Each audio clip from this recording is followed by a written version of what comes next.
pushing kind of that personal of what we thought. So then I like basically after that, I'm like, what if we're not happy, which I'm not happy with the idea that where I disagree with Kathleen is because people don't come in. I mean, I had, I own 4 lots that arguably I could have taken the 1 lot and built something big on, which it is in an area where you could. But I think typically it's not that easy for somebody to do that in a sense within size and mass and scale. Right. But I think it would be good to have in place a certain lot size so that it fits that, so things don't get too big, if that makes sense. Yeah, especially in the historic residential district. Yeah, because you deal with it all the time. I mean, what if somebody came in and bought? I mean, in a sense, there's small lots here, but what if they were bigger? What if somebody had 8 lots in a sense, which actually could come into play, or maybe it already has in the past, because if you look at like Hillside Meadows, you have to have 15,000 square foot there, but you're only allowed 50% lot coverage. But what if somebody has 60,000 square foot? 15% of that becomes a huge house on the hillside. So if you Do don't, we even have that big of lots in the historic residential district? well, it depends on what you put up on Saxon to the right, where Kent Starrett owns. Remember he wanted to. Capital Prize? Yeah, but he owns, it's farther up on Saxon, because that's where like, man, Rick both got confused. But that's not historic residential. Yeah. No, but it's hillside, but under hillside, it falls in where you have to have 15,000 square foot, but like Kathleen says, what keeps somebody from building bigger? Well, if we don't limit the lot size and those lots up there, remember we kind of, it didn't work out for Kent to actually have a subdivision divided up into lots because he wasn't meeting the 5,000 square foot. But up there, and I don't know whatever happened with that, they started to put a road in. Originally what I heard was there was going to be 1 house there. I don't know, I know plans started getting drawn on that, but I don't remember anything ever happened with that. But I mean, basically, if he considers that 1 lot, which it is, it's a huge lot. So then what happens if it falls into play if he stays within 15, the 15%?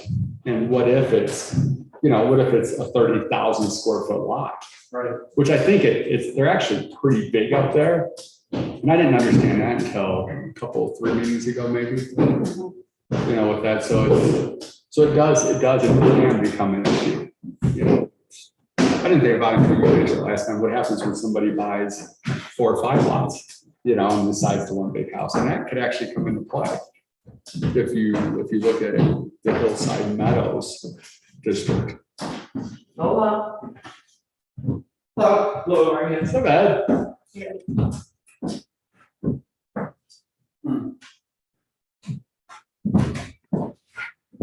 We get to see ourselves. Is that new, Jen? what? The TVs? No? How you doing? You haven't been here maybe, so they haven't been on. What? I don't remember noticing it. Up to work at the same time. Actually, I do remember that one because. But now, tonight at work, woo! I thought I had my head on, I don't. So back to the question, is it just a work session then? I need sunglasses I tap all the But time. will it just be a work session or will it be an actual? How do we open? Yeah. Are you have meetings if you approve? Wait, what minutes? Do you have minutes to be approved for the last meeting? I mean, from July 20th, one more month. So we can open it as a meeting and, We might as well just do a meeting. it gets recorded either way, right? The work sessions don't get minutes. Was it noticed as a meeting? Yeah. Perfect. So, because I don't have to bring this up on the I don't have to bring it up on the minutes later. On the second page, down toward the bottom, my last name is misspelled Okay. in one of the paragraphs. Sorry about that. Second page. And I think it's the second paragraph from the bottom. Second. Oh, cat instead of hat. Yeah, H instead of a K It there. was a typo. Thank you. Yeah, that's okay. Oh, And there was another place where it should have said town and it said toe. Said what? Yeah, it's like in the paragraph, just above that. It said toad. Toe rather than. Oh, toe at the end. So anyway, normally I wouldn't even bring those up. Thanks. I mean, yeah, the typos, I appreciate it. Just doing. Okay. Yeah.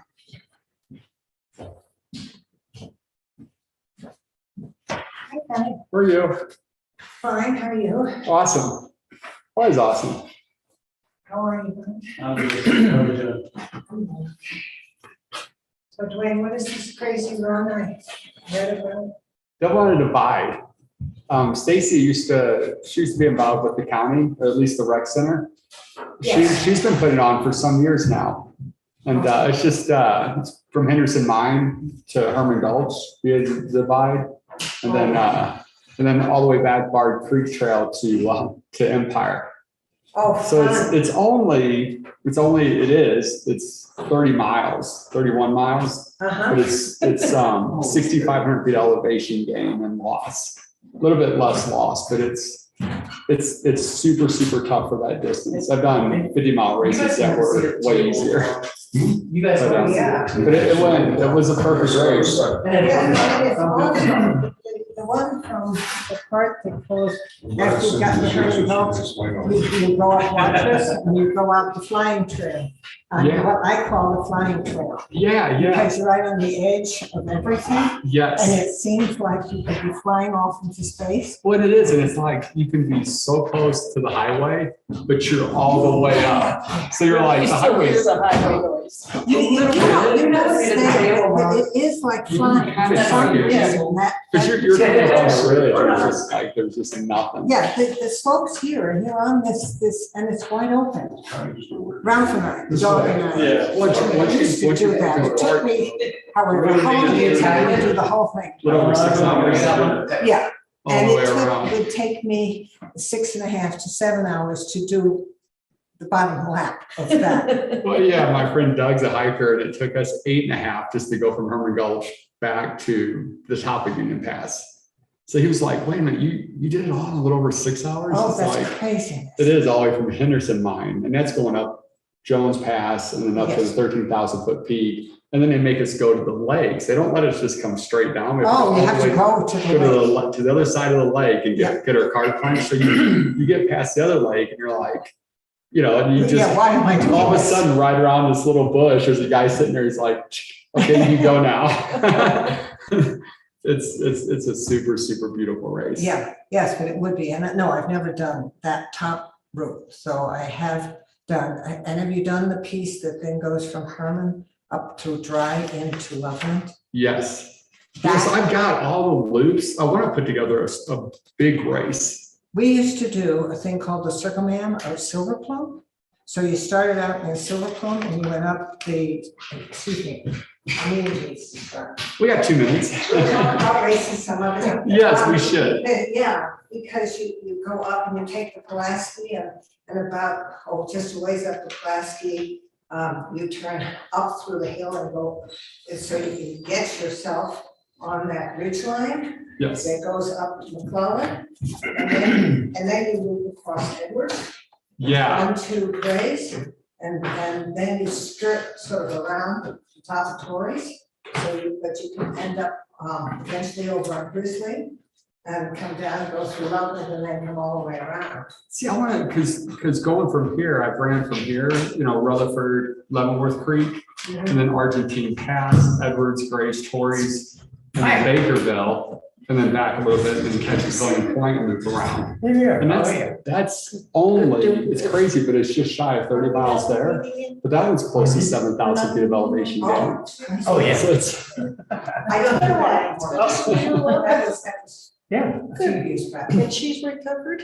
I'm recovered. Good. Rick was coming, right, Jen? Rick is out of town, so no. Oh, gotcha. Yeah. So I will, we're open like a normal meeting. I have absolutely no paper, I have paperwork here. I was gonna say I have no paperwork because I came straight from Denver. Cool. All right, it's Wednesday, September 21st, 2022. The time is 6 p.m. I call this meeting to order. Jen, you want to do roll call? Ann Wilkins. Here. Ed Hoover, Here. Kathy Huff, Here. Dwayne Kaczynski, Here. and it's a joint meeting. We also have DRC members, Cindy Neely, Mark Reynolds, Bob Hamilton. Here. And also we have our town planning consultant, Martin Landers. Martin, would you like to kind of lead the meeting on this? Yeah, I can start off, you know, I Or start us off? put together a package for you. We've got a staff report here along with a draft ordinance. And what this is addressing the issue of, it came up actually a couple months ago. Yeah. With the planning commission here, where essentially they're in subdivision, someone should come in and do a lot consolidation, and lot consolidation was such that it was over 10,000 square feet in size, and there was concern expressed then about the size of that lot and you know, what that would do to the character of the historic residential zone district. Subsequent to that, we had a discussion with the DRC about potential amendments to the historic residential district that would not only add a maximum lot size to the district, but also some additional requirements that would help keep down the size of a potential home that could be built within the district. So the concern was both with the size of the lot as well as the size of the structure. And Cindy Neely proposed some amendments to the code, which are included here. I've refined this a little bit, but basically the idea here is that there be things put in place for maximum lot size, as well as for setback changes for lots that are larger than 7,500 square feet in size. There would be a floor area ratio established for lots larger than 7,500 square feet in size. And we would define floor area ratio, for example, in the ordinance. We're also suggesting that we address an issue with plat recordation for subdivision exemptions. There's kind of a bit of a loophole right now, whereby potentially you could get COA without having a recorded plat. And so we're looking to close that loophole as a part of this as well. Yes.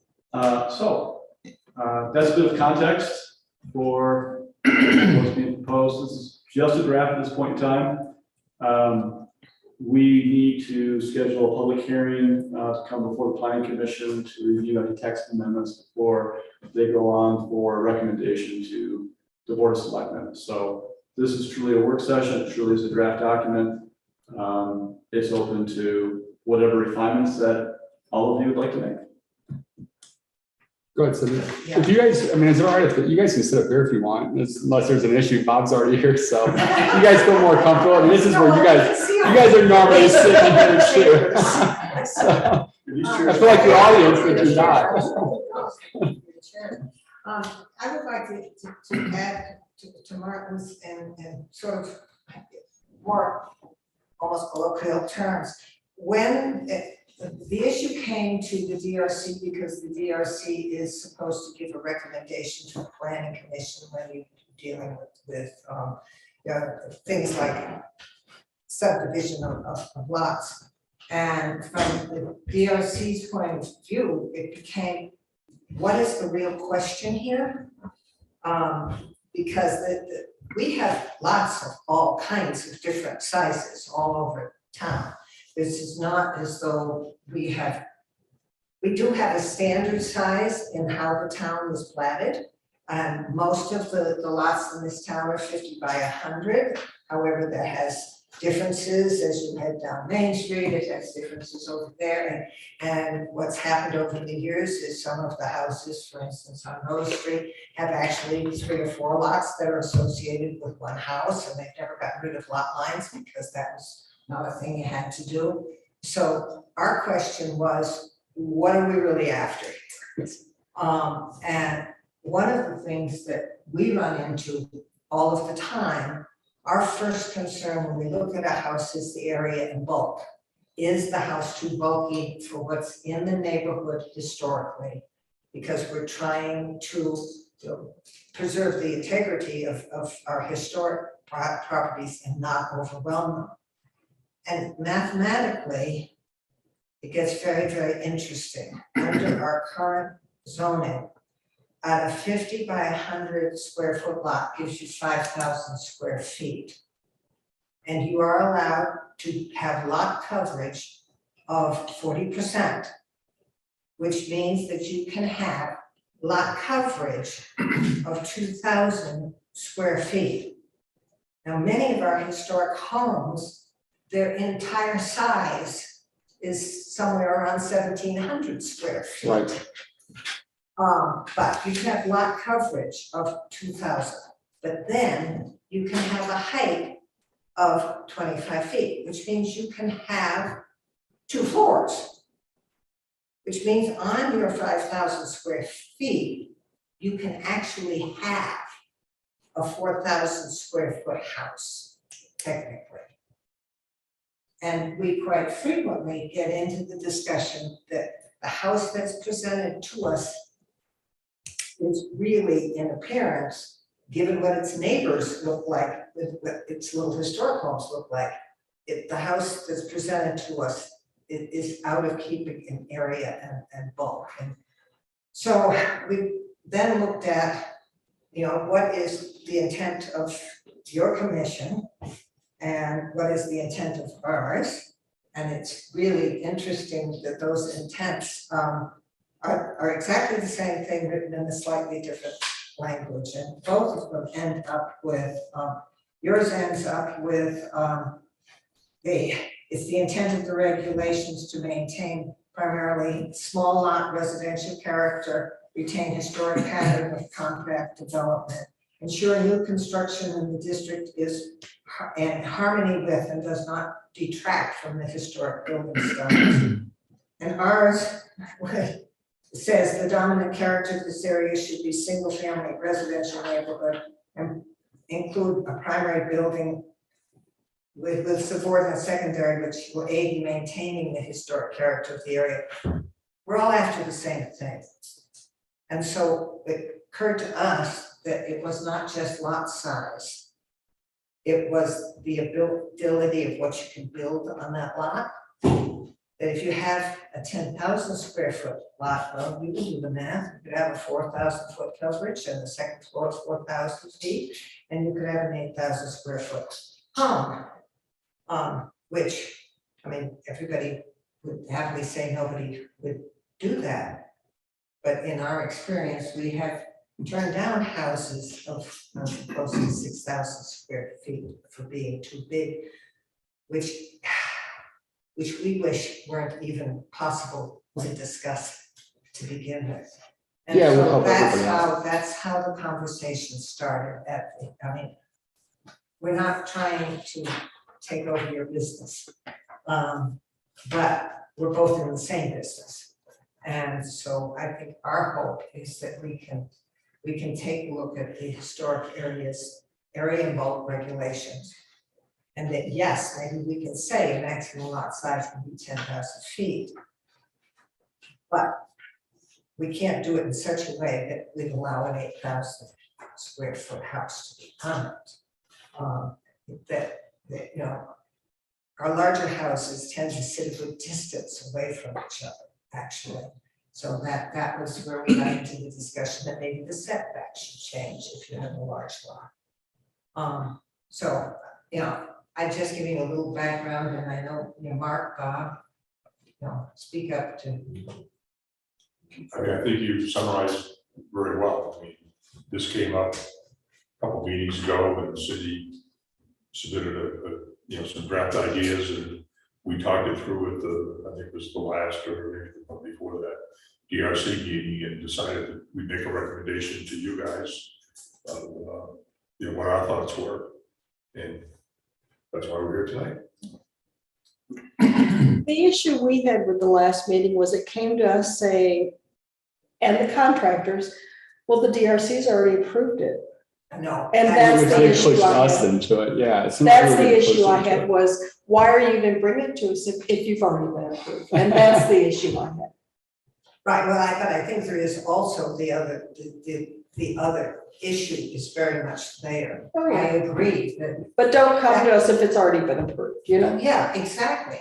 And what we get told as a commission is Well, yes, we know they need to have a planning commission, but you can do this contingent upon that approval. But that's not the way it was broached with us. Well, I and part of that, understand it certainly wasn't, but you see, that's typically what the applicant does, is they go to the next commission and say, well, we have been approved, so there you Just are. wanted you to be clear on that. Yeah, no, I think we understand that, and I think that quite honestly, it tells us that we have to look at it and say, I'm sorry, but we cannot, no, we will not approve this until you have completed your work with the other commissions. well, and also, sorry, Excuse me, I'm just No, gonna go ahead. interject, one thing, that is, I know in Jerry's discussion, he was talking about the difference between zoning and subdivision. And, when you have a subdivision exemption in front of you, subdivision approval is what they call a ministerial function. Basically, if they meet everything in the Right. code that has to do with subdivision, then you have to approve it. If there's something that's not in the code, you can't disapprove it. And that's where the issue of the maximum lot size came, in, trying to put additional yes, requirements on a subdivision, not a zoning item, but a subdivision item.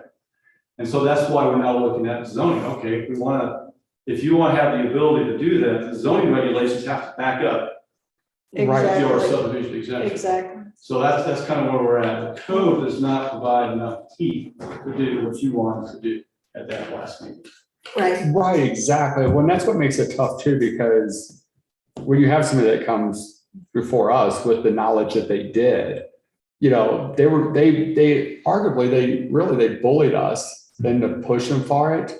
And then by code, we really couldn't go against it. And Kathleen had some great points, but by code, it was like, we were at a lost period. And so it did get to this point, okay, why even come to us? It's already been approved. And that's her third point, Yeah, because her point is that the applicants are misrepresenting what a COA does. But we just have more teeth. We need to have more teeth. Yes, but the other point is that you need to have more teeth. And the third point is that the whole code needs to have more teeth for Yes. both Exactly. organizations. Exactly. well, and that's what I mentioned to Kathleen. I'm like, we can't change it with them. We can't pick and choose, but moving forward, we need to figure out how to do this so that we're not all, that it doesn't become in a sense personable to people. And somebody that's not knowledgeable, that they're just like, oh, I wanted to build a house here. Nobody told me I couldn't build, an 8,000 square foot house. It fits everything. But if we put it in the code, then it's simple right there. People will hopefully, people will always push the point. It seems like what we notice, if you give them 1,500 square foot, then they want that 1,500 square foot and they're going to go to the full height. But at least, like in that situation, it's like, well, cool, you want to eliminate the lot lines for 4 lots, but you still can only build this size of house. So whatever it gets us to not having houses right on top of each other, but then not having massive houses either. And I think that's what everybody kind of agrees upon. I agree with that. I think you've done a good job in writing this. The one thing I don't know if there's a way to do it, but I think if you're saying it would come to planning first, at this point, and then go to DRC. I don't really care which comes first. That's a personal thing. And I think it's important to get one or the other done first. Or it may be that there are times when it's appropriate to do a joint commission meeting, or at least be able to have a period of time in which planning can communicate with DRC and DRC can communicate with planning. So if we had, and we were told, rightly so, that it was not really approved until we really approved it. But that was kind of an awkward position. In any case, I would say that if I felt like I could have said to DRC at that point, we think you need to reconsider this because this is the result of what you're doing, I would have felt better that we had opened some kind of a discussion. Well, But I do want to say that I think this solves most of it in any case. Yeah. it does, but I also think too that if I think about it from an outside perspective, I bought 4 lots here, and it's like, okay, I want to design one house on it. Well, for me, before I go and design any house, I'm gonna want to see if I can eliminate lot lines, which means I'm coming to this board first. It makes more sense. Otherwise, people start drawing up something. And I mean, the people that we had that night were playing the game with us. They knew what they were doing, but not everybody does. So the reality of that is if they come, they shouldn't be in a position where, oh, well, cool, we're just start drawing plans. And then we go to you guys and then they come to us and we're like, no, you can't do it. And they're gonna complain that they're wasting money. It seems the better way is to come to us and they get the lot lines eliminated, then design a house that fits according to what you guys say. But I mean, does that make sense, Martin? I mean. But, and there is a way to do that simply by, if something needs a lot line extension, you can't put it on the DRC agenda. Right. And you see, that is the way this used to run years back. If it needed any form of board of adjustment, planning commission thing, it did not go on the DRC agenda until that was taken care of. Yeah, right now the code is just the opposite. It is. Says that It is. everything has to go to the DRC first, Yes. and then it comes to the planning commission.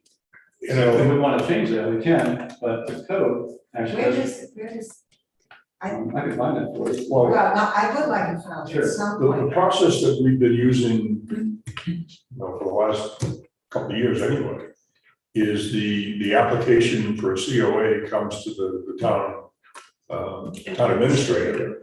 He checks the code type issues, there's a form that he attaches to the COA. And he'll highlight any legal issues basically with the project. And we would prefer if there are zoning violations or you need other legal action to occur, we prefer not to even waste our time looking at it until that's all resolved. But I think we're obligated under the way the present code is written to at least, take a hit at it. I We thought that had we that were problem recently. obligated to, yeah, but I thought we were obligated by the code. We are obligated to make a recommendation on whatever the action is that the planning commission has.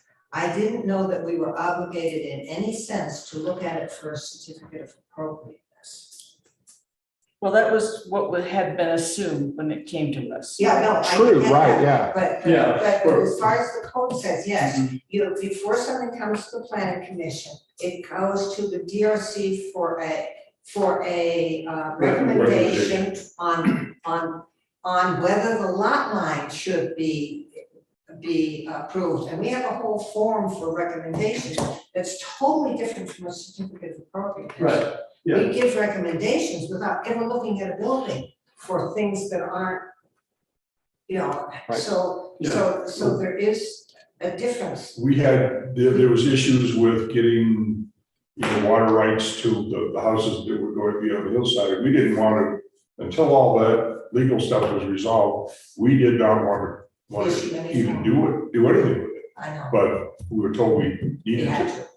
Which, like that being said, like how you said it there does make sense, which is kind of like Kathleen said. Doesn't matter if it goes to you guys in a sense, as long as it's recommendations, right? So I can see people going to you guys because you guys are knowledgeable and then it kind of goes both ways too. If I'm outside the box and I'm wanting to do a house, I go to you guys. At least I'm going to take that as, okay, is this possible to do it? If I get the lot lines eliminated, that way we don't eliminate lines and then they go to you guys and they can't get a house that fits what they want. It's like, it does go both sides, so, but I think it's the recommendations off of that, if we're recommending something to you guys or you guys are recommending us, how we communicate to get to the same common goal without getting bullied into what we seem like we did. Does that make sense? It makes sense to you too, Yeah. Jim, because I think we can be a lot more careful with our agenda. And I don't know, that's why I'm sort of looking at Martin, because that's also, if it's written somewhere that we have to look at them for a certificate of appropriateness. I didn't say for COA, it's just that you have to look at, say, a subdivision application before it comes to. Yes, but it's for a recommendation on that. Right, But these folks came in and says they had a We- whole certificate. That's that what was they very- told us, yes. Yeah, and that's, And, yeah, I'm not disputing that wasn't. Okay, actual- because Yeah. that we should. Which kind of tied our hands. Which it catches me off guard too, because honestly, it's my own experience. Whether or not I know if they actually did or didn't, it was the way that, basically they're like, well, there's no reason, it fits the code and you guys already gave the approval, so that makes The it biggest tough. problem was that it, So did they have? that you had nothing sensible Right. in the code to say, no, it doesn't fit the code, we have a maximum lot size and you're over it. So to change the code. We're a little trying to figure out exactly the sequence here. The last time with that, they had their COA and then they came to get their lot line elimination. Right. Yeah, it shouldn't happen that Yeah, but that's what happened. They shouldn't have had the COA. Well, we No, were I told that agree. officially they did not have the COA until, I That's can't read, correct. until we made the decision but I mean, at that point, the implication is Yes. that, Well, this is what the loophole. That they were gonna do it, Yeah. that they were already gonna do it, we just had to eliminate the lot lines to actually We get did a it. CRA contingent upon them getting it, which is not the way to do it. Okay, well, That's, We didn't like the that's- contingent point. I think where is things what it get was. messed up in the office is like what you're saying and what Bob's saying is if they don't meet the zoning, it shouldn't come to you guys for a COA. Right? I mean, but it has been lately. yes, it has. That's what's been getting messed up, I think. Right, we had another case like this with a variance that came through. Yes. We're gonna hear on Monday, right? Right. Where this person came through, they got their COA. But that was when Steve Robbie was here, so Right, he but they didn't. got a COA and there was it protruded into the setback by 10 feet.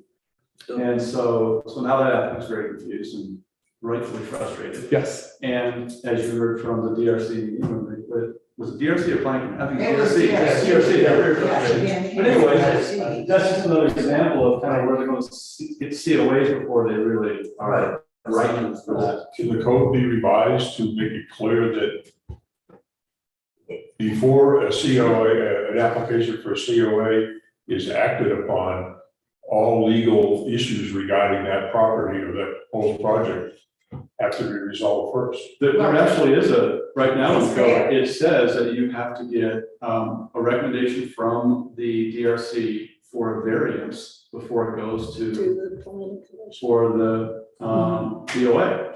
So technically, they should come to you, the DRC, for the variance request before they went to DOA and before they submitted anything for a COA. Yeah, but you guys don't do the zoning.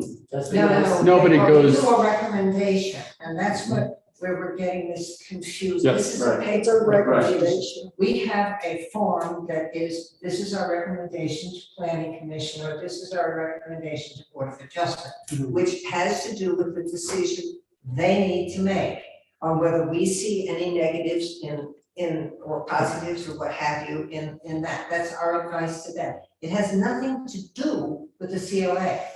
People just like to want to do those things together. And so they come in with would you make your recommendation to the planning commission and do our COA? And because you can do our COA at the same time, then we don't have to come back to you. And we're facilitating everybody's time, we don't have to come back to you. And you can just make your COA contingent upon the fact that the other folks say yes. which then pushes us At into which point some, puts the other folks in just a really difficult Says- I position. think you do it. I get it. which also too, it's still, even in that situation, it was hard by code without having this into play, so it still would have been tough. One thing I was gonna say is that to improve this process is to update the application form for the DRC. Right now, we got the COA application form, right? You got a preliminary review box and you got the major, minor, all that stuff. But there's nothing on there, I don't think, that says, form for recommendation, right? Or recommendation for something that's not a COA. No, because that is a COA application. But there's not just a DRC application form for like preliminary review on major subdivision. Yes, there is. A separate form or a There's a separate separate application? form that, it's not an application they make. What I'm saying is that the application process, because right now I think we're using the DRC application for all these things. No, we don't use the DRC application to fill out our recommendation forms. No, that's not what I'm saying. And we- I'm sorry. But we never have asked the applicant to apply for us to give a recommendation to them, because that's always been internal. We should do, that's what I'm saying. We should have a process where you're asking the applicant to fill out an application form to get your recommendation, the DRC's recommendation on whatever the issue is, it's non-COA, that can come to the planning commission.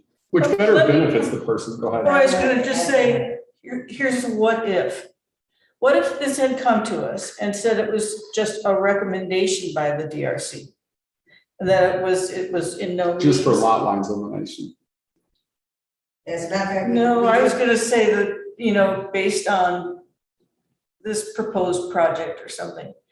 And you were defining the difference between something that was more administrative, but I don't see where in the zoning code that it says these are the administrative things, and these are the other issues that you can ignore. In other words, part of it is like you read the introduction and talked about the responsibilities of both the DRC and the Planning Commission, and they're both the same. So what says, you know, that we can remove lot lines without commenting on what's going to happen there or the potential of it?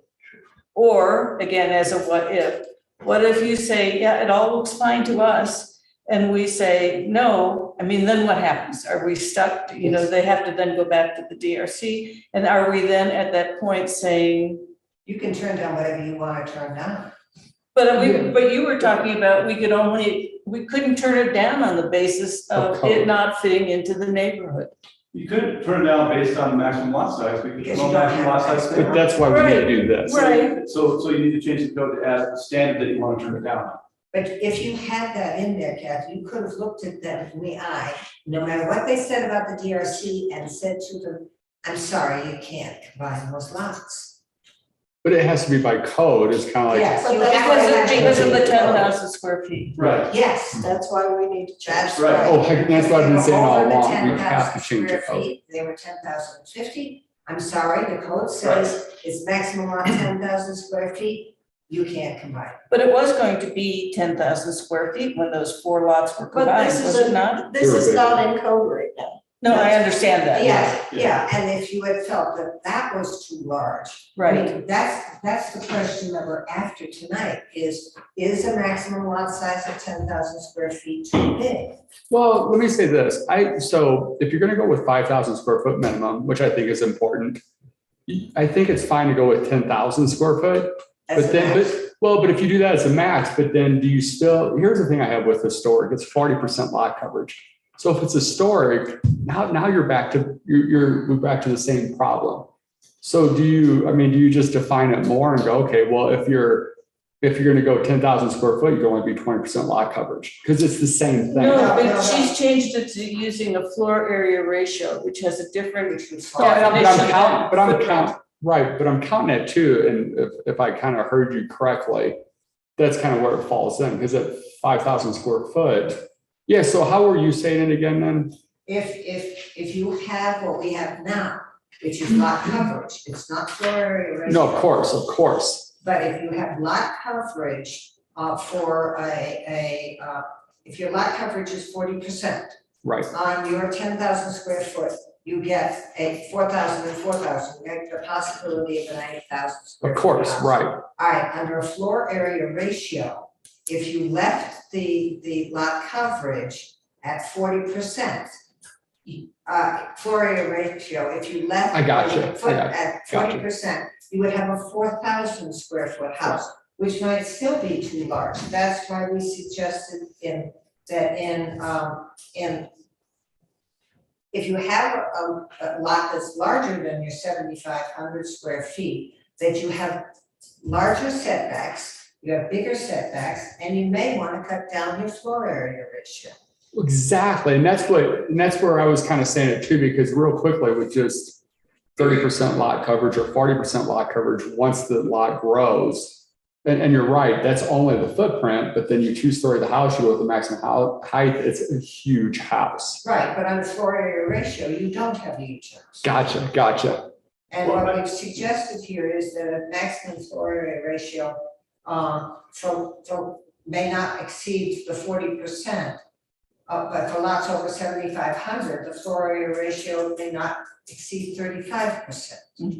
So that you're bringing it. So that's the total instead of just, that's, You know, The one thing I'll mention is we probably still need to work on the math a little bit. yeah, Because you could do a 75 or 74.99 square foot house and be subject to the 40% maximum lot area and end up with a bigger house than you would if you were over 7,500 square foot lot size with a 0.35 SAR. So I do think we need to work on the math a little bit to determine, where's that sweet spot with number where it makes sense, but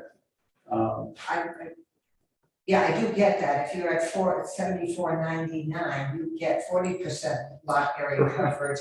And if you're 1 foot more, you get 35%, not lot area coverage, floor Yes, area. floor area ratio. Floor area ratio, the FAR. like The just- floor area ratio is, so your floor area ratio for your 7,500 square foot lot at 0.35, we do the math on that. Or let's just take it for 10,000 square foot lot to make it simple. Yeah. It's 3,500 square feet, right? So that's the biggest house you can do, both floors. right. Whereas- Sorry, I misunderstood. Whereas if you're under 7,500 square feet, you could end up with, 4,000 square feet on a 5,000 square foot lot still. No, Because you're under the 7,500, because the floor area ratio is written floor right now, area ratio on only kicks 5,000 in after is 7,500 2,000. square feet. I think we need to take away the 7,500 square feet if you want to really get to that, Martin, at 5,000 square foot lot, right? at 40% is 2,000 square feet. Right. Total. Four. Total, right? No, that's under the current, right? Right, but you're changing it to floor area ratio. Not for over 7,500. No, we're changing it for For all of everybody. it. Is that what you're saying? Yeah. For What all I'm of it? saying is the way it's Awesome. written is for over 7,500 square feet. No, it's written for everybody, isn't it?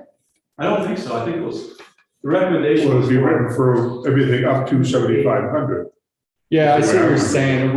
Yeah, so it's only over 75. So if you had a 7,500 square Right. foot lot, 40% of that is, what, 2,800, something like that? right.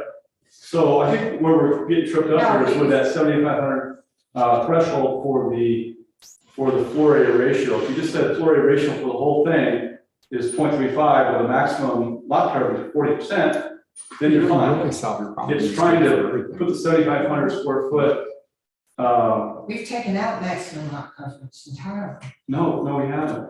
There's still, But a we- maximum lot. They work together. Well, I don't have that anywhere in here. It says the maximum building floor area ratio for all structures in a lot may not exceed 40%. And I don't see us doing both lot coverage and, What are you looking at?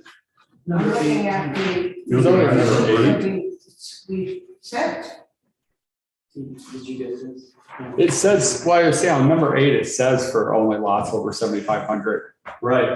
That's what you're Number reading, 8 Fred. says that for all structures on a lot may not exceed 40% of the lot. For lots over 7,500, the floor area ratio may not exceed 35%. Right. There's nothing in this. You're kind of right, yeah. Talks about lot coverage. We've eliminated the use of lot coverage. I see the difference. This No, is and I do your- too This now. is your original that you sent, is that right? Yes. Okay, so what I propose is different than that. Yes, Because, well, what I'm trying to do is Yeah. go through what we proposed, so it's Well- not what you proposed. well, what we're trying to get to is the idea that you can have lot coverage and floor area ratio work Right. together because you have accessory structures. So you're gonna have to accommodate, for example, a garage, a detached garage, that doesn't come under floor area ratio. The floor area ratio comes under the principal structure. I thought it did, because I think you went from who's, how? I mean, I There's a see, difference in well, the diff- is there was a that- Well, I difference in mean, that. floor area ratio I see didn't what you're exist, so saying. we're not talking about it, so we could define the floor area ratio to be whatever we want it to be. Can we look at this? This is in your packet.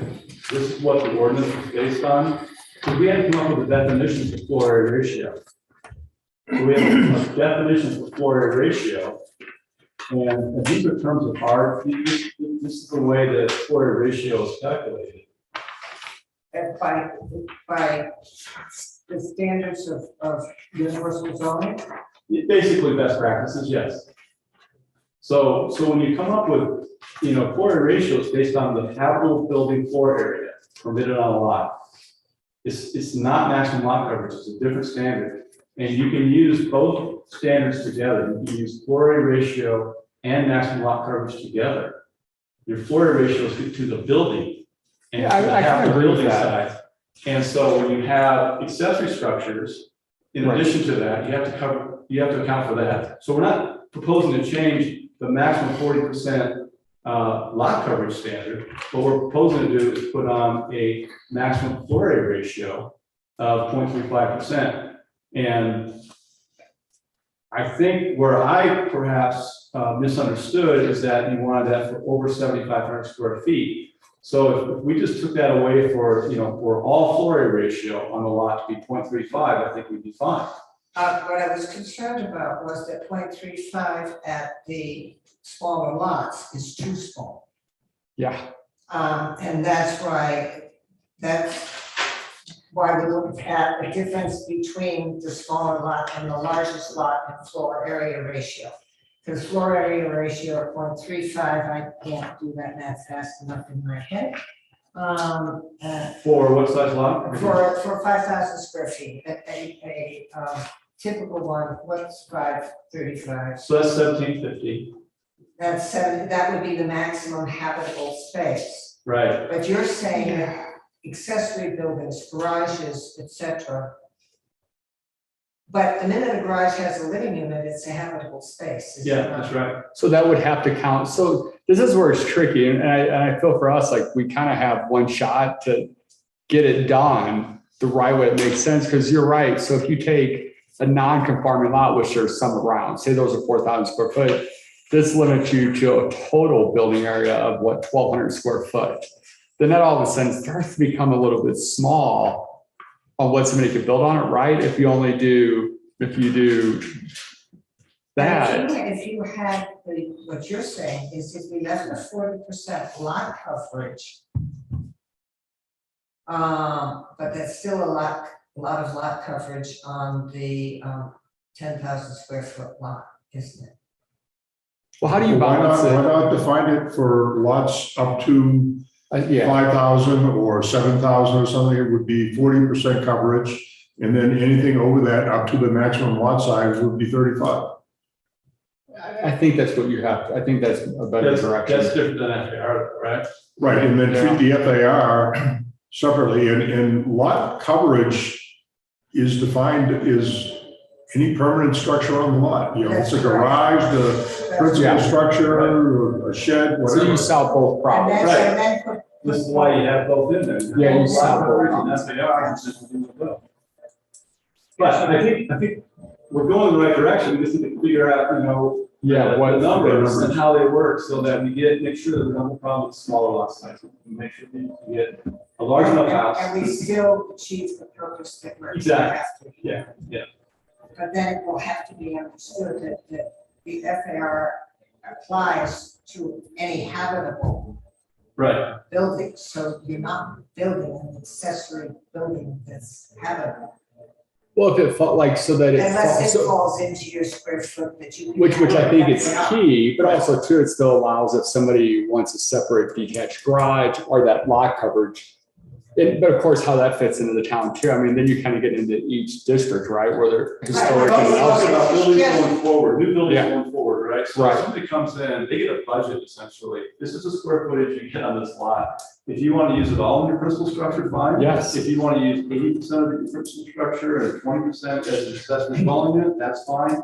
But going in, that your budget is X amount of floor area ratio that you have to work with. What it makes it simple too, when somebody actually buys a lot here, and it's not like there's a ton left, but when they do, we More don't. than you think. Actually, you're right, yeah. People keep saying there's not, but you see empty lots everywhere. But it It's will, harder to count. yeah, for long term, balancing out so that it fits, so that in reality, it's just not hard for somebody. It should be pretty simple. You buy a lot, you should be able to look at least the code and go, okay, I can build this, design it to fit historic or whatnot, kind of go through the process, making it a little bit easier.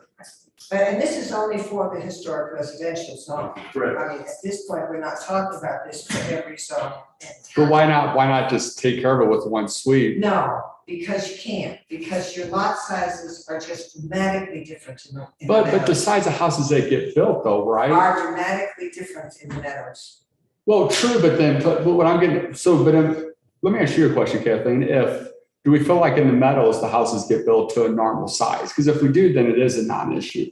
But what I don't want to happen is all of a sudden somebody's like, hey, I got 4 lots in the meadows and I want to build a big house there and we're stuck to this again. Does that make sense? Yes, but that means we're going through, I think our problem in the historic residential district is more immediate Oh, heck yeah, definitely. than Yeah. the fact that because we could do this for each zone. That might be the long-term game plan. Yeah. Look at each zoning district Yeah, and look at the character, what are we really trying to do there? And tailor it to the district. and I'm not saying that I think there's an issue or not. It's just, it seems like as soon as we pass something up and it comes back and we're like, great, we're dealing with this again. So it makes it easier with our meetings too, with if somebody wants to do something, it's I hate to like, put this off to wait for us to get Yeah, that. I think it's, I'm. oh, that's fine, yeah. I would like to see if we can get this first one put together. Yeah, I think so, because clearly this is with the intent of the historic residential district, under the zoning code and under everything you talked about. The intent is to have, and it says so right here in the information that we have. I'll read it, this is so important. Find it.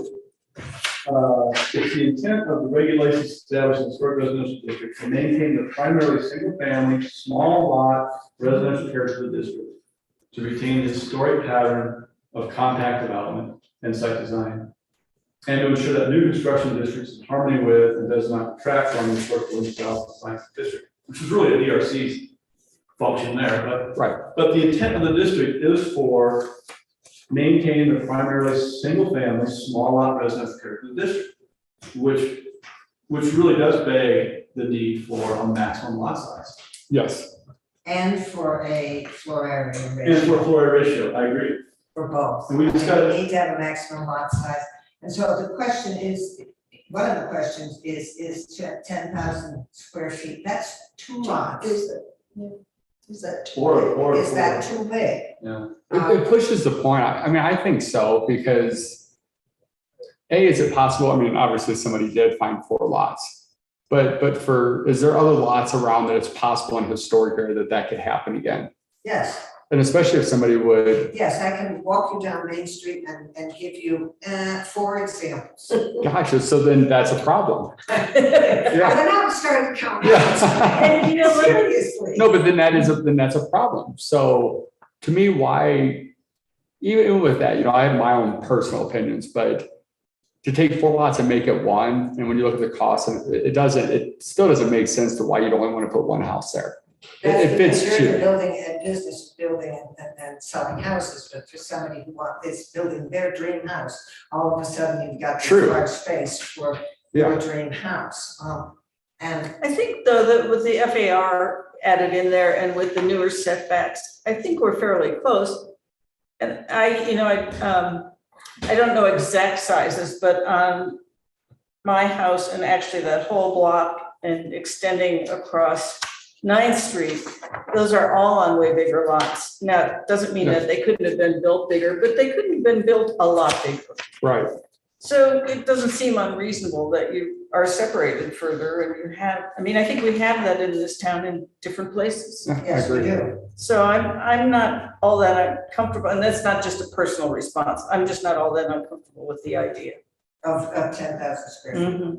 Yeah, well, I'm not comfortable with that idea either, provided we have a good floor area ratio, because our larger That's houses depending on sit it. in larger spaces. Yeah. It's when we start to cram our larger houses on top of each other that we have destroyed the pattern. You go down Tower Street and Dallas Atchison, it Mhm.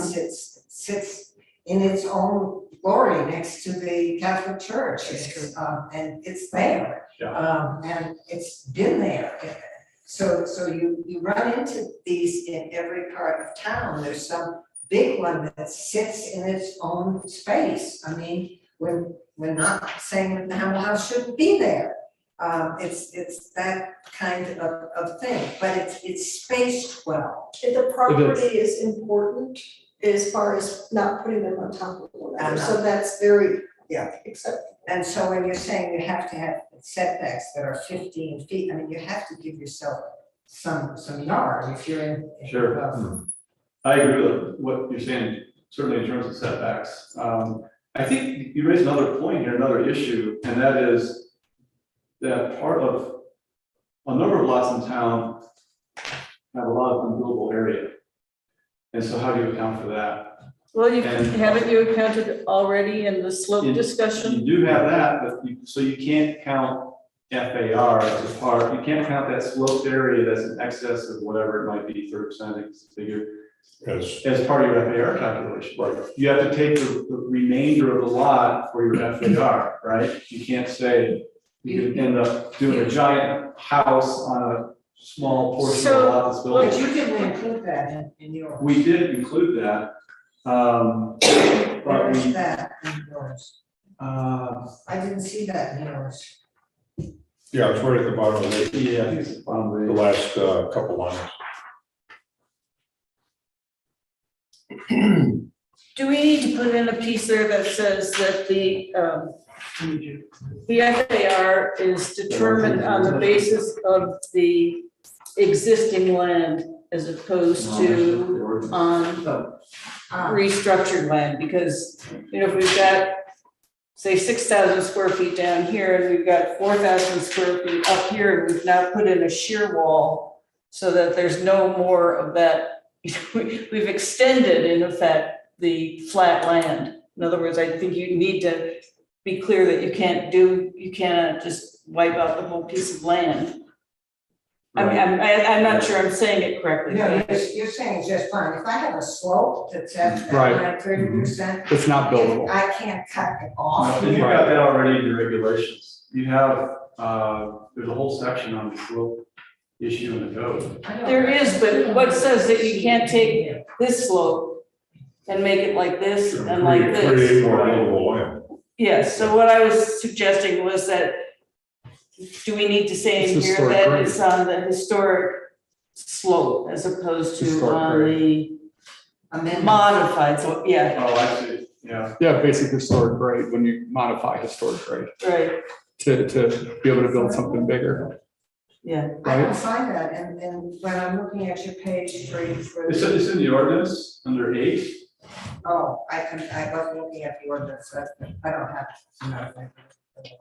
What would you do if somebody has two lots, one's 6,500, the other's 4,000?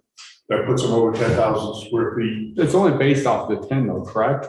Or are you thinking about, Well, I mean, you know, someone buy two lots and combine them and say, I want to build I would think that they would have to get a variance to go to the bigger lot, you know, the combined lot size. Right. And in granting that variance, we just said that all the rules apply as if it were a 10,000 square foot lot. even though it's bigger? even though If it's they bigger. get the variance. Yeah. they definitely- To get the variance, you know. But- If that principle of adjustment, they don't always have to give them. Well, but also too, but how do you put it so that, like, if it comes to us, because, you know, on every application would be based off of. Because what happens is, like, also too, you know, somebody has 12,000 square foot, and you're like, okay, well, you could still have that. What gives us more of the power to go, well, you know, we don't like that much area being taken up? Does that make sense? Well, they'd have to, if they wanted to combine two or more lots to give them a 12,000 square foot lot, they have to get a variance because the maximum lot size according to code is 10,000. 10,000. Right, and since it's based off of code, we can deny it then. Yeah, Yes, Because you see what I'm saying? It's like, I if do. if somebody comes in, they're like, Yeah. oh, well, I want to have 15,000 square foot, but one house in the middle, but then you start losing also, you know, part of what you're going after. Even though it's a smaller house, you're still losing. it gives So you that the helps right to control say, hell no, Yeah, or to look at the specific situation and say, okay, yeah, it's, 3,000 square feet is vertical. Mhm. So, but here's the conditions on the variance, you still have to go by these rules.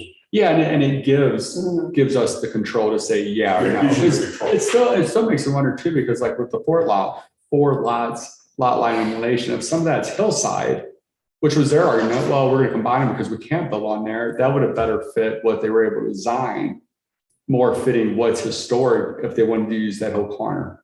Does that make sense? I'm not sure I understand. Well, because what did those lots come out to be on those four? Just use- 10,000. right at 10,000, so that works. Let's say if it would have been 11,000, plus you have that hillside in Yeah, there, hillside, it starts yeah. changing everything. Which, at the end of the day, one house. That's why I was discussing Yes. whether it's based on the lot as it as it is.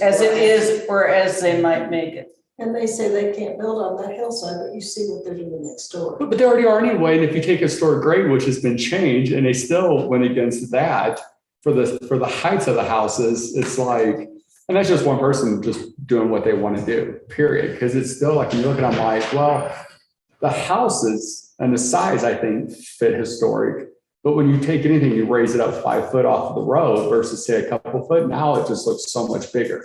And then everything looks bigger, and then everybody wants to build bigger, that's the issue. So, but also too, how do we control that?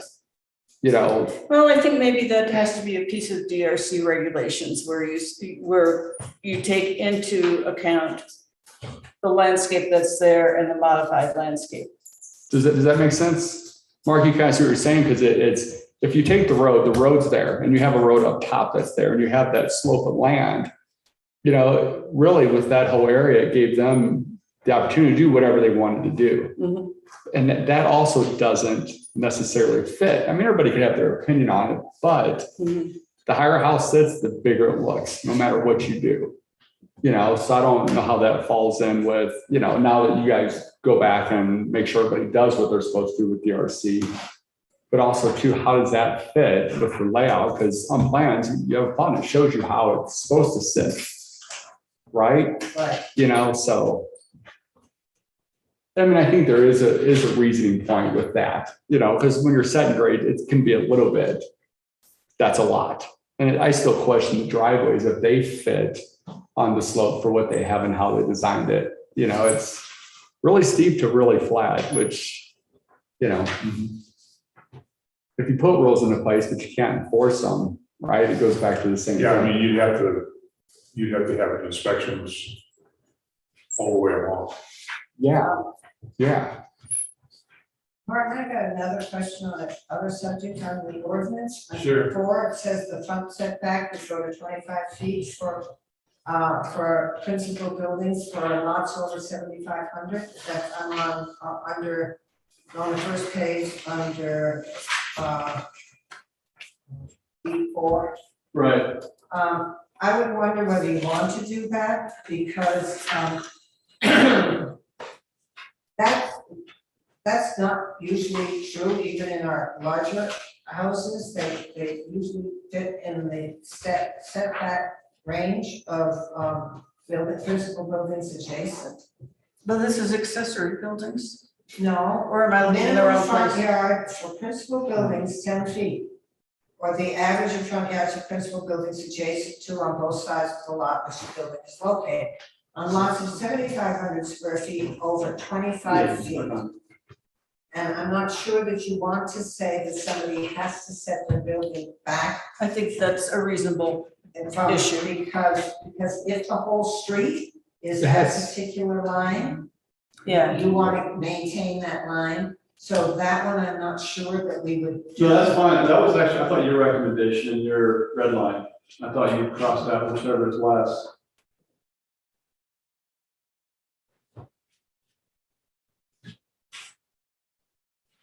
Yeah, well, that's so, anyway, that to me is a question. No, I'm fine with that. What we do with truck I setback. haven't seen that before either. I'm fine with the idea that we keep whichever is less in there Yeah, and leave it.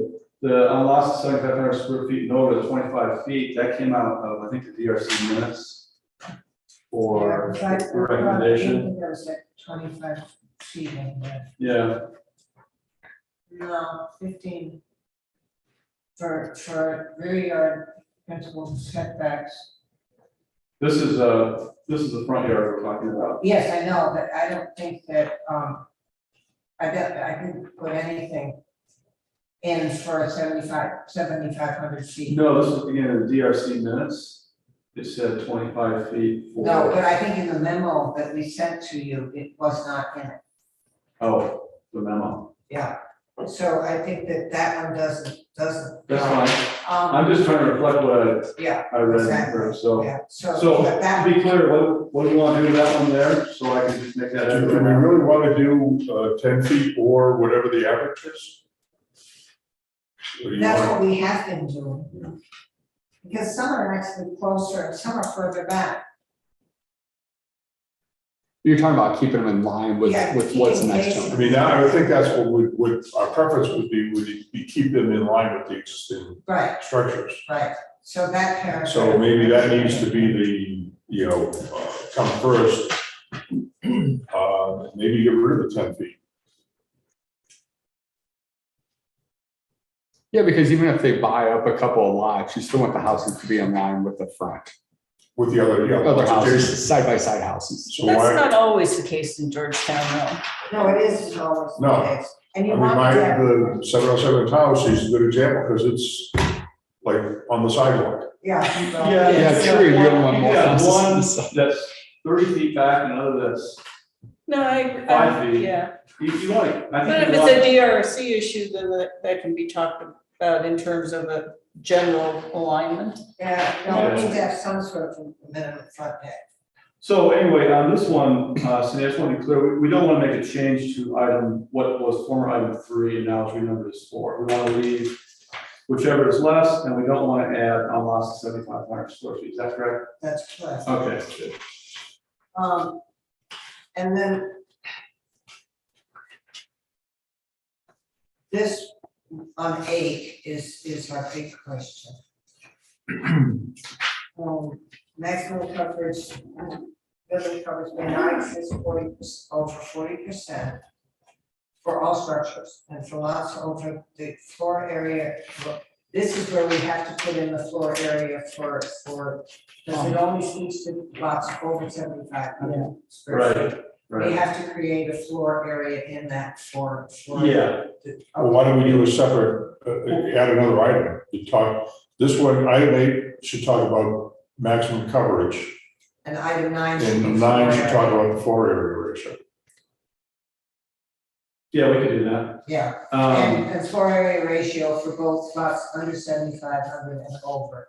well, that's the question, do we want to have a distinction, because basically the minimum lot size is 5,000 square feet, right? Right. So we're talking about lots between 5,000 and 10,000 square feet, that's the floor area ratio that we're working with, right? No, we want to work with the floor area ratio of the lots of 5,000 and under. We want to work. But the with minimum lot size is 5,000 square feet. Why- Yeah, but it can be, Well, No, those are we're grandfather not talking lots. about the lot Yeah. size. Those are We're not talking about the floor conforming. area non-conforming. ratio. So that doesn't come into play, what about new construction? A floor area ratio on lots of 5,000 feet and under can only be 40% of the lot. Why Could do you- you need that? because you can still, if you own a lot, 4,000 square foot house on a 5,000 square foot lot the way it is now. One is too tight. Right, so why not have a minimum lot size, a minimum, what size would be acceptable to be put on a 5,000 square foot lot? What's the maximum FAR you want to look at for a 5,000 square foot lot? About 40%. 0.4, so It's 0.4, 2,000 square feet 2,000 square feet. So I of think habitable space. right, so I think, let me finish, please. If we have another section here that says you have to have, or that you're allowed a minimum of 2,000 square feet of habitable space, no matter what your lot size is, we solve that problem. And that also addresses another issue, and that is if you have a lot that's constrained, let's say, severely by slopes and other things, you at least have a buildable area, a buildable home of at least 2,000 square feet. So you're saying we're gonna establish a 2,000 square foot minimum for houses? Maximum. What I'm asking you is what is the maximum size that you would allow? You just said 2,000 square feet, whatever the You number just is. said minimum. I meant maximum, Yeah. That makes a difference. right? Well, you get up to 2,000 square feet. Say it that way. You get up to 2,000 square feet, no matter what your lot size is. And that does solve a lot of It problems. solves a lot of problems, because then, and plus, then you have your FAR point. Up to your 5,000 square foot. Yeah, well, no matter what the size is, you get, because again, you've got this other issue out there. Let's say you had a 10,000 square foot lot and 60% of it is undevelopable because of slopes and rocks and who knows what. You still get the ability to put up to 2,000 square feet on the remainder of the lot. You could be in a situation where because of your FAR and everything, you're squeezing out the ability for anybody to put on a home that's of habitable size. So we want to avoid that problem, right? Yeah, so I understand what you're saying. I think we've now left a gap between our 5,000 square foot lots and our 7,500 square foot lots. Well, I think you solved all that. So the real question is this. What's the maximum square footage you'd like to see in historic? And if it's 2,000, then you just make it that, and it doesn't matter what size lot you have. You only get 2,000 square foot of livable space. Of period. habitable space. Habitable But you get space. 40% lot coverage, which means that you can have a shed and a garage Right. Right. in addition to that. So I mean, and Okay. that's so for I historic. get it. I get it. Yeah, but also too for historic, that the other question is, because I know they're different, I don't know how it works, but in historic, you're allowed to have alternate dwelling units. So that real question is, because that's really going to limit that, I guess, because if you think, okay, well, I can build a 1,500 square foot house and do a 500 square foot apartment above a garage, is that fair? I don't really know the answer, that's why I'm asking. I don't know the answer to that, right? And in all the other zones, you can do that by right. In the historic zone, you cannot do that by right. You have to ask. You have to ask because it is not that common in the Perfect. historic church. So, that's it. But habitable space would include your apartment above your. No, of garage. course, but that's what I was saying is, so then if you stick with the 2,000, I mean, what do you think, Mark? You've been around building houses for 30 years. You haven't said anything, so you gotta say something. I'm afraid for this. Let me ask a question the other way. Sure. What's wrong with just leaving the FAR relative to houses, all houses except for the 3750 lots? What do you mean? Because now you've just made an exception. For instance, everybody agreed to allow something to be subdivided into lots that are 3,500 square feet down on Main Street. Yes. 3,750 square foot was the exact number. 3,550 Yeah. square feet, which. That is shouldn't have just- been, that I should not understand it have shouldn't been. have been, but those lots sit there. So if you are saying that right now, those folks get, 40% and 40% basically on each floor, so there are three relatively big houses that are going to be crammed right next to each other because they're all sitting right on the edge of their setbacks. Did you say they're 3,750 minimum? Is that the size? Yeah, and that was the whole deal with, No, their lots are even smaller than. no, because they had, so when that stuff went through for those three lots, and it was with Kent Brown and the city attorney, there was a thing in there that your lot could be grandfathered in, but it still could only be a certain percentage less. And I'm pretty positive it had to be 3,750 square foot. It doesn't matter. But because I'm they- trying to come up with a number they for have- you. If it's 3,750, they can build 3,000 square feet on it right now. Yes, That's what I was trying that's, to tell you. Right, that's what I'm right. trying to get to, but so if we say that The minimum maximum is 2,000 square feet, the most Then they they, can then do. they, most that they Okay. can get would Right. be I two understand. thousand Yeah. habitable Okay, space. yeah. Okay. Yeah. So that takes care of, that Just takes care of have the to smaller separate. lots. So what's the maximum on the other end? 10,000 square feet, you're saying 0.35, it's 3,500 square feet. Is everybody comfortable with the maximum habitable floor area being 3,500 square feet? Because that's the other end. of the That's equation. large even for the historic zone. Yeah, I just want to make sure that, you know, when we go to the board of selectmen, we're all on the same page with the numbers. Yeah, Right. well, we have to, I think, see it rewritten with those numbers, we may have to come back to, I can rewrite it, just tell me what the number, where you want to be with it. Is that the max? Well, for historic, that's where I think like to solve all the problems, that's where I think it kind of goes to that 2,000 square foot of habitable space. For the smaller lots. Well, but why should you get, then you're building bigger houses, so people would more have to try to find more lots. So you're saying 2,000 is the max for the whole? That's, no, I that's don't, a, I don't. see that's a that. 0.2, that's a No, I 0.2 don't see that. FAR. I don't see that at all. Yeah, what we're trying to get to is dealing with the smaller lots and having what I call the minimum maximum that you could do for, let's say, a 3,750 or a 5,000 minimum square foot lot size. Or up to 7,500, actually. And if you want to go up to 7,500, then we can, yeah, I mean, is that the number, 2,000, Do you 7,500? think that gets to be big again? Well, They're pretty what we big, have yeah. done I mean, here but is it's Indy, 2,000 Indy square foot, are that's paying no problem. at 7,500 You rather get 2,000 than square foot lots, 5,000. if we take the sport lots that I we buy mean, them. we've been only saying get your 2,000 setbacks square foot changed all of total. that. They should do the balance. 7,500 works But for then setbacks, that all would that, fix I'm not the sure it problem, works right? yet for Okay. the, Otherwise you're that's gonna what have I'm to trying to say figure out. 10,000 house. So I know it works, I know if we can get this minimum maximum for, you know, the 3,500 to 5,000, that all makes sense to me. It's, okay, what's the FAR then as you get above 5,000, I right? think it's probably closer to the 3,000 than it is to 3,500. So do like 3,000 square foot for a house. Right, because it doesn't include, it's habitable space, and there's lots of things it doesn't include. It doesn't include a basement, for example. No, and that's the next question too. Yeah, I mean, because that can become livable space. Well, the thing of it is if we look, if we take the issue that I think all this started bringing it up, 4 lots get divided to 1.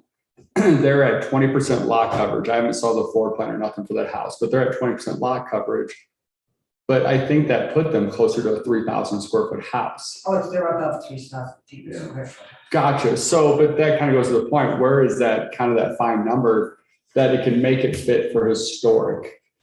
You know, and that's the real question to make it easy. 5 to 10,000 square foot, you're allowed to do this. We once did, especially in that neighborhood, for another reason, and it's easy to do, you go on Clear Map and go to the assessor's record, and they tell you how many square feet all of the houses have, so I plotted out that whole area, Dana and Drake's has 3,500 feet of habitable house, which they have put on, you know, because of the extensions on the house. It doesn't feel that badly because it's all low and you know, Gibbs is up on the hill, has 3,600, not counting the basement, and you know, those kinds of things, but those appear to be large houses. So that tells you really where your total ceiling is. The ones on Rose Street, Kathy's, those, you know, don't approach that number. I mean, they may look big, but that's because the way they're. I was gonna set say, up. mine looks a lot bigger than it is, Yes, but, and mine is probably the smallest of them that are there. right, Along and that whole that section. is the largest thing of the Yes, ones I that think so. there. But again, they're still not huge. I mean, it's, you can do that study, so I think 3,000 is about where you are. Okay, so if it's 3,000, that's fine, that's a 0.3 FAR max. The minimum max is 2,000 square feet, no matter what size lot you have. The tipping point is about 6,600 square foot size. So if you're between 6,600 square feet and 10,000 square foot lot, you're able to build somewhere between 2,000 square feet and 3,000 square feet, depending on your size. But that seems to fit then. That works okay. Yeah. And then you just do the 7,500 Yeah. square foot stuff for the setbacks. Does that make sense? Yes, Okay. I can write that up, I mean, that's not a problem. And then I think we really ought to put our heads together once again and go through it line by line. I think so. Oh, definitely before you kind of open it to the public. Okay. So I have just one other quick sort of technical issue. You, under the definition of floor area ratio, you talk about detached accessory building, and one of the things is a breezeway, which, as far as memory serves me, a breezeway is attached. Yeah, there should be a comma in there. There is a comma, but, There, no, between building and breezeway. oh, okay, Yeah, there should be a comma in there.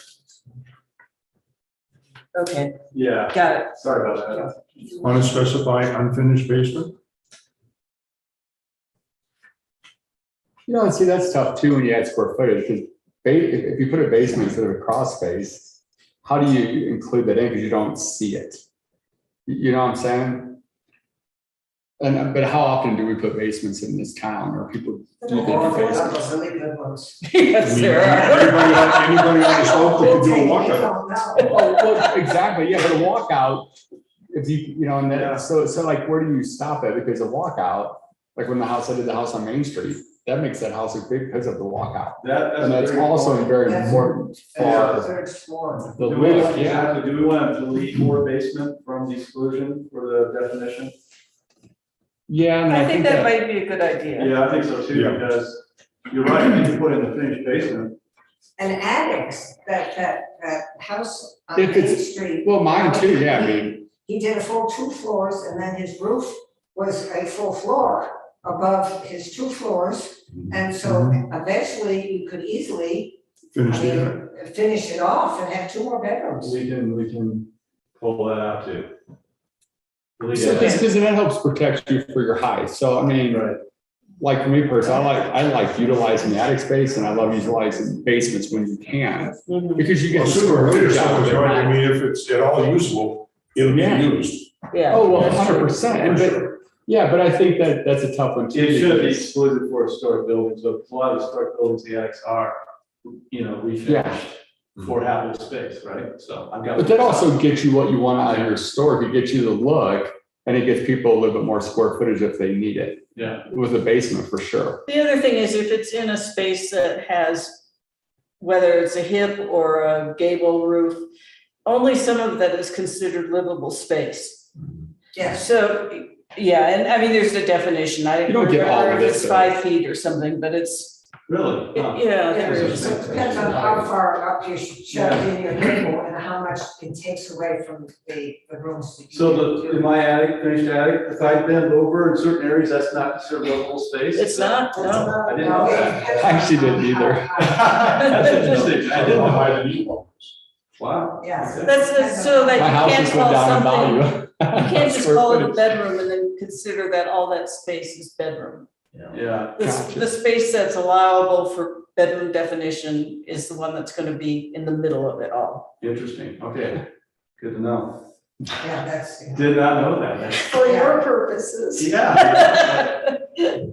Okay, so just to clarify the definition, we will delete attic comment for building, delete attic or basement, okay? Yeah, and this, and we, I understand why we preserve a lot coverage.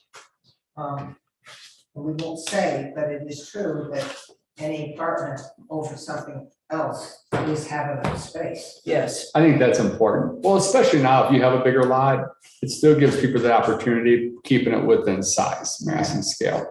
Yeah, you can have a small thing out there. So I will refine this draft ordinance and give Jen, and she'll send it out to everybody for additional review and comment. And then we'll schedule a public hearing. so that, we probably need to meet Before before the public Budget work hearing. session? I think so. Okay. Yeah, So I won't put this on the board of selectmen's agenda. No, No. we'll do it anyways. Because text is part of public hearing anyway, so we can notice that. Yeah. So we see, we're gonna have another work session. I think so, It's gonna be a work session again? yeah. Okay. What, a joint one? Yeah. Yeah, I like This is that. good. Is this next one gonna be at DRC? tomorrow, no. No. I want to be there. All right, I gotta do it. So one more joint work session. We could make it it depends on how big the DRC agenda is, you know, if we're small. It's low, it's in like one application, and then you guys are gonna talk about Huggins and. Yeah, well, I understand tomorrow's little, but I don't think. The next one. I can get a table tomorrow if you want. No, Well, we're not gonna have a full group tomorrow. Okay, so it's 2 weeks. Are we even gonna have a quorum? I would think so. We should, as long as everybody, Betsy and, as long as 4 people show up. Betsy and Shannon, right? Yeah. The two of them. Sean picked up his packet, Betsy did not, and Brent. 2, Brent usually lets us know. Brent's very faithful about her. so we should be good. Well, so we're due the next one with you guys at DRC, not tomorrow's meeting, but the next meeting. and Yeah, then it'll be then- the second Okay. Thursday of October. No, October 3rd, I think it's like October 13th. Yeah, because we got an extra Thursday, we got a 3-week because of We started with this one. the month. Well, then does that work then for So- our next planning commission meeting? We can do a public hearing then. That's kind of what I was asking. That Oh, no, I don't think so. doesn't work for that? I think we just need to have enough space and time between all Gotcha. these sessions to make sure we're happy with it. Well, gotcha. So then, yeah, Yeah, okay. just tell me what to I'd do rather then. take the time and do this one. You're not sure, I heard I definitely want to do it that way. We get a lot of questions. We get some pushback, I think. Oh, we're gonna get. Yeah, so we need to be all on the same page. Yeah. Yeah, Do you do we're gonna DRC have on to- Zoom at all? What? Do you Yeah. still do DRC? Yeah. Because I'll be out of town, so I could do it with Zoom. Yeah, all Okay, the yeah. meetings have Zoom options. Gotcha. So then, not tomorrow's meeting, but the Yeah. next DRC meeting, it'll be a joint. Yeah, I'll be out almost the whole month of October, so. Good for you. Go No. to Oklahoma. Oh. I think. Well, thank you guys very much. Thank you. Yeah, Thank you for guys. both for putting it all together. And I haven't been to a joint planning. We should do this, you know, for a number of a few times a years. year. Oh, As heck long yeah, as I. definitely. It actually is a good 5 or 6 idea. years. Yeah, Yeah, yeah. Everybody's on the right. It's important for us Yeah. to do this because we really are on Yeah, the same definitely. page. And we don't want to trip over each other. Let me ask everybody a question. In terms of my presence, is it easier for me to be here and talk about this stuff, or is it easier for me to be up on the screen there? I I like think it's to be easier there. to be We here. like Yeah, to okay. see it. Ever easier on the screen. Thank you. Yeah, the screen. I find is that terrible. when we have a lot to talk about like this, it's really important to be here. And to get you involved on the It's really screen hard. is hard. Being really on is. the other side of that screen, it's kind of hard to read the room and figure out what everybody's talking about, and everybody's, who said what? Yeah, we Okay. basically Yeah. looked at the DSI. Zoom worked pretty well when it was just Zoom, When but everybody's the on. combined meeting, I was Zoom and in Oh, well, the person. DRC Doesn't got work. so comfortable with each other that yes, you know, you didn't even need to put your face on the screen. We all know each other's voices, but that's the only Zoom group that I've seen that really functioned well through all of this. But I think we pretty much decided we gotta show up. Yeah, you can't really understand what's going on. Okay. Yeah. Uh, In other words, we appreciate you being here. I Thank you. appreciate your time too. This is very helpful. Thank you. Yeah, so like you guys said though, with the, like public hearing, you were saying, Cindy, with pushback from people, like, Oh, they're gonna say it's too restrictive. They're gonna say it's a taking. Absolutely, it's too restrictive. You're killing development in this town. Don't you know you're doing that? They will. I mean, you really want to know this from the other side. I will be happy to give you a demonstration of exactly what Fred says. yeah, well, that's what I was say. Is it the town or is it a few people? It's a few people. And I got hammered. And there will be loud and there will be noisy. Oh, great. There will be I loud stopped and at the there will be door and noisy. went Everyone's Yeah. Imagine this. Yeah, all right, can I get And a, I came and talked to her because I thought that was wrong. definitely. So. Can I get a motion to approve the minutes of July 20th, 2022? Second, All in favor, say aye. Aye. This meeting's I adjourned. moved to adjourn. We're done. I am picking Gary up at the Alpine Who's seconding the right adjournment? now. A second. Want to see me? Wayne? Yeah, a second. And I'm on it. I said so. And Martin, thank you so much. Mr. Bob, how are we doing? I want to get a hold of. We're, 1 4 Friday, Cool. and we should have